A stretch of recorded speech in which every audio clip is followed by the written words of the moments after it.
Hey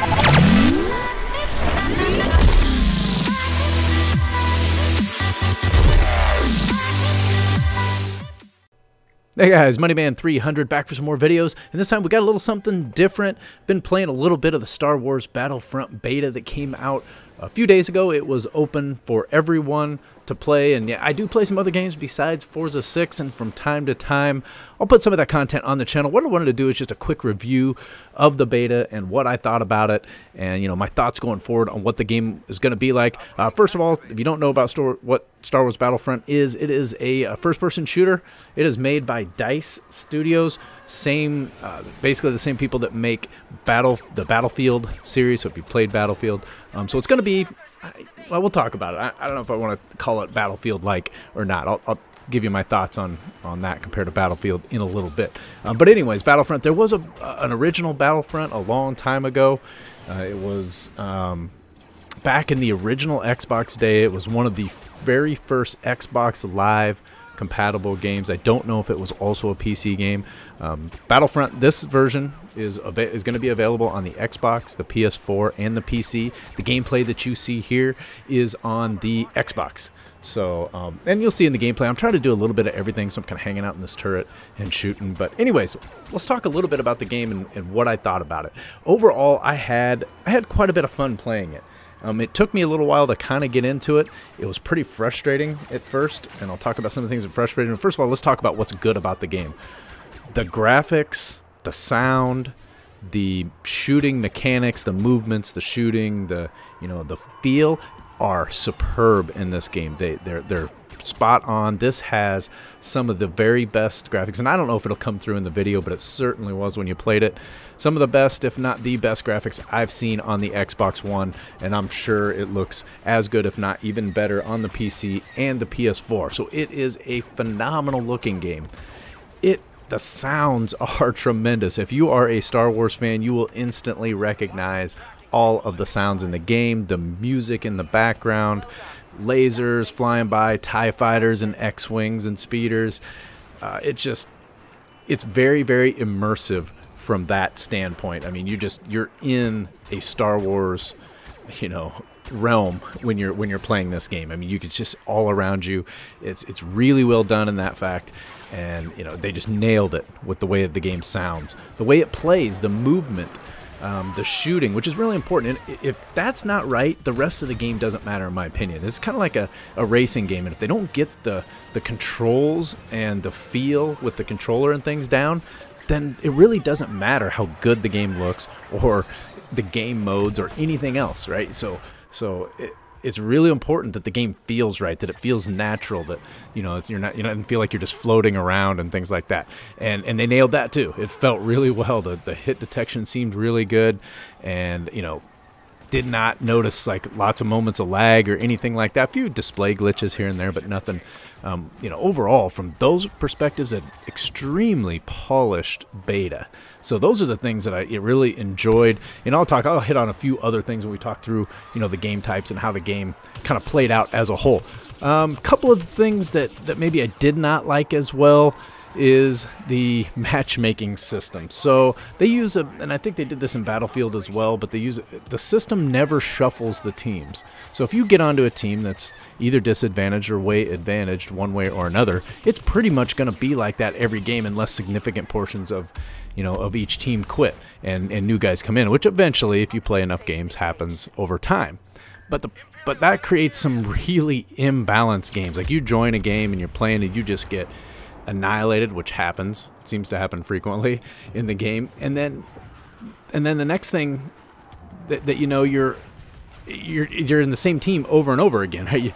Because it switches you from the Republic to the Rebellion from game to game. So it tries to keep you, in order to do that, obviously everybody on one team was the Republic one game, they're going to be on the Rebellion the next game. So it really keeps teams together. That's both good and bad. It depends on which side of that you're on. After a while, I'd play a few games and I'd just have to quit out and find a new lobby because you were a group with some people that maybe you just had no chance with, no matter how good you did. But so that was frustrating, and that was some of my frustration when the first couple of hours I played it. It was just teams that were overwhelming the teams that I was on, and it's never fun. You know, I don't mind losing. You know, this is a game that feels to me very social, very fun for Star Wars fans type. But I did not like getting my head just completely kicked in, you know, for like an hour straight. So that part, I hope that there's ways that they can improve in that. I understand why they do it the way they do it. I just hope that maybe there are ways that they could balance out the matchmaking system a little bit more when the game comes out. Now, talking about the game type I'm playing here, this is Walker Assault. And I think this was a very well done game type. So I'm playing on the Rebel side, and we have to basically go up to these uplinks, hack them or whatever you want to call it, and then protect them for a certain period of time. And once you've done that, there are 3 sets of 2 of these as you move, you know, across the map. Once you activate them, you can then damage the walkers that you can kind of see in front of me there. At this point, we can't do any damage against them. And then once you do, you start shooting the walkers. I don't know if I'm shooting at the walker a lot in this game or not, maybe towards the end. And then you'll have a certain amount of time, then those uplinks will be done, and you'll kind of get backed up a little further and go back to the next set of uplinks, and there you'll work your way until you get to the end of the map. If you kill the walkers before you get there, you win. If you don't, you lose. So what it does is it really focuses the gameplay, and it keeps the action. You can see here, I do not spend a lot of time running and a lot of time not seeing enemies, which is always a complaint I had with Battlefield, where you spawn and you run and you run and you run. Typically, I was real close to the action. The action was very focused around these areas, and the people were there. And because the objectives are fairly loose and doesn't require a boatload of teamwork to actually start the objective, basically, if you're just killing people around the objective and keeping an area clean, then you're doing. You can see here we can damage a walker. So it takes a while. It takes a lot of shots, and you'll see I'll kind of pop around to see if anybody's coming up behind us, get a few more shots. But you know, so we're getting damage on the walker here. You can see several people shooting at him. So you kind of stop at this point and focus your fire, everything you can on there. Hopefully, you hope that you've got some air support up there. Going through that. So I really liked, I thought the game type was really, really well done. This one. The other one I didn't enjoy so much, the drop pod one. Maybe it was the map. Maybe it was just the fact that I never couldn't get a team that would actually work together and do it. But this one was really enjoyable, really well done, and like I said, kept you in the action the whole time. Vehicles, you'll see people in vehicles here. Like I just got killed. Well, actually, I got killed by that stormtrooper that just came up around us. But like the ATST there that you saw, these spawn around them. See this right to my left. I don't know if you could see it there. There was a power-up, and he just dropped down on a power-up and probably just went up in a plane. So there's different power-ups that spawn throughout the map. They could be, you know, it could give you a special, proximity mine, or it could put you up into the walker itself, put you in an X-Wing or a speeder.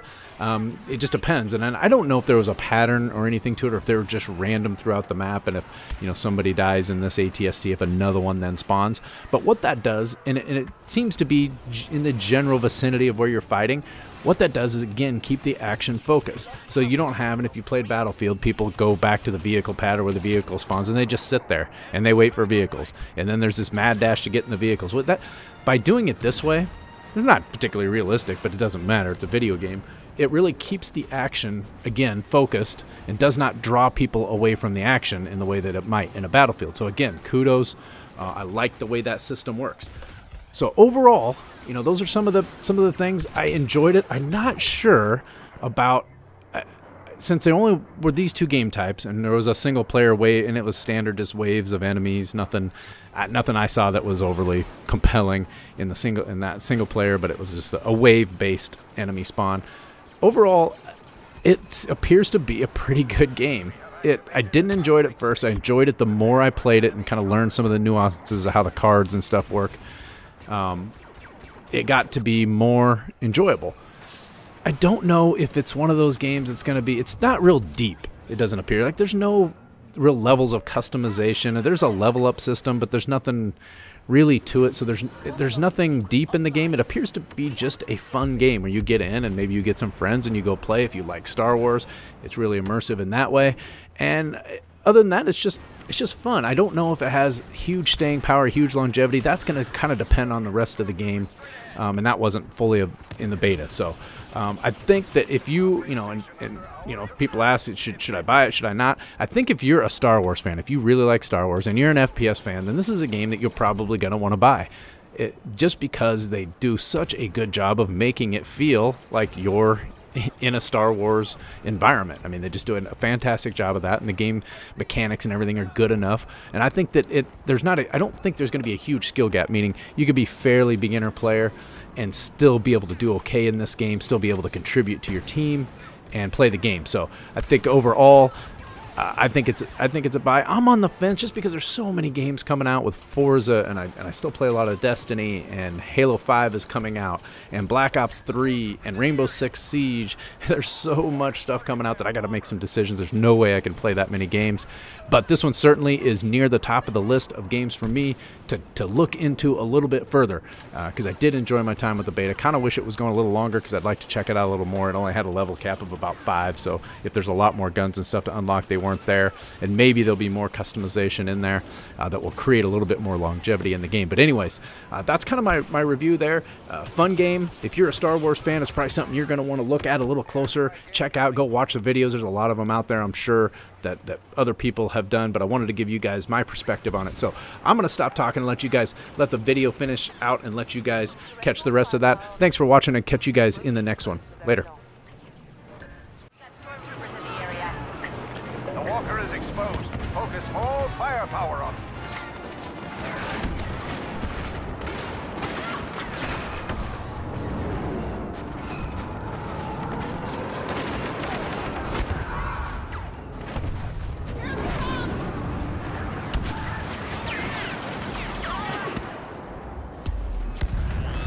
Well done. We've activated the uplink.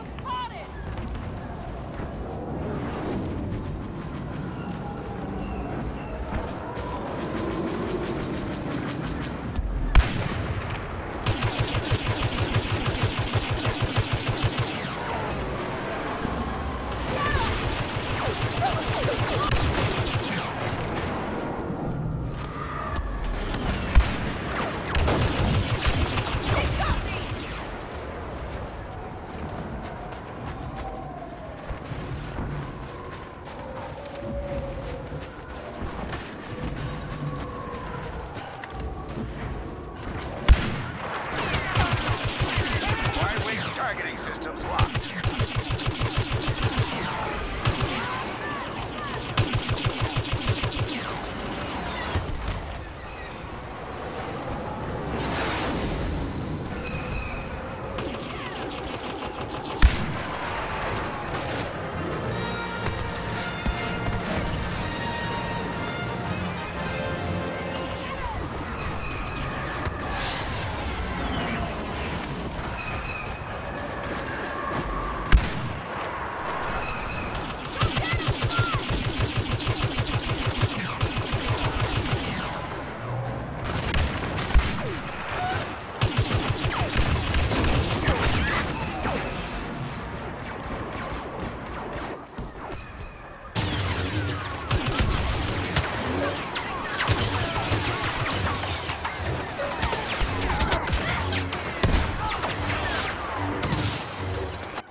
Locked in.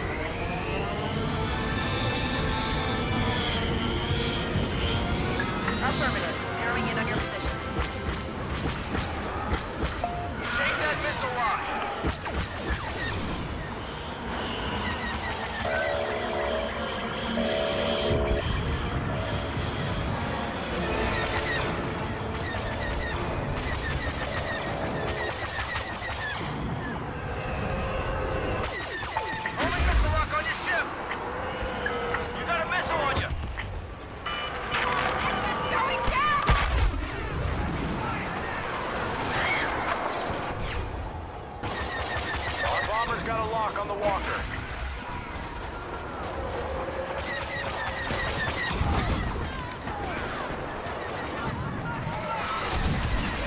have launched and are on their way.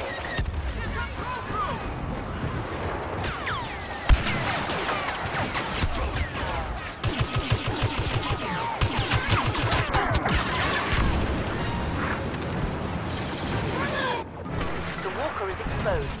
Focus all firepower on it.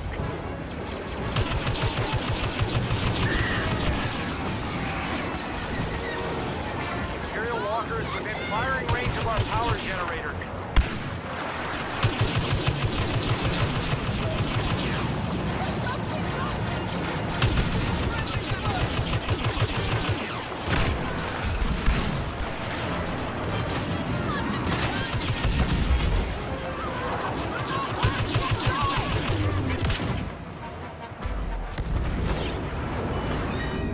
The walker is exposed. Focus all firepower on it.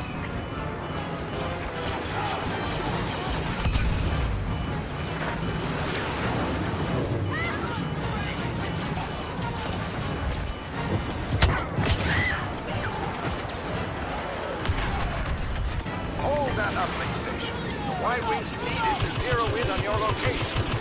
The walker is exposed. Focus all blasters on it.